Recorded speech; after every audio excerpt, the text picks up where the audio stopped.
because that's my favorite thing about the bees. And a lot of people probably know about that. But when I first heard about that, I was, again, blown away. So let's talk, though, about beekeeping. And you mentioned when we were having exchanges before the show, you just made an allusion to modern beekeeping. And so I was just curious what you meant. How is beekeeping today fundamentally different than in the past? Are you talking are you comparing it to ancient times, or did you mean something more specific by that? I was curious. It is a comparison to ancient times. Okay. But what's happened is the modern hive, actually, it's called a Langstroth hive. It came out in 1852. Okay. Was the patent, and it wasn't from our Slovenian friend. It was from L.L. Langstroth, who was a reverend out in the Midwest, and he patented in 1852 the hive that we see today. Yeah.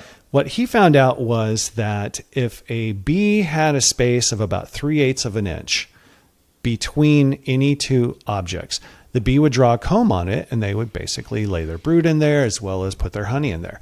But if the space was a 1/4 inch or less, they would fill it with propolis, which is like the waxy substance. To try to fill in the gap. Exactly. And that's what they do in nature, right? They'll Yeah. fill in the gaps in a log so they don't get other critters in there, but also they control the wind flow in the environment, the temperature that way. Yeah. So Langstroth called it the bee space. And he said, great, let's put in, and what we'll do is we'll create up to 10 frames in there with this 3/8 of an inch gap.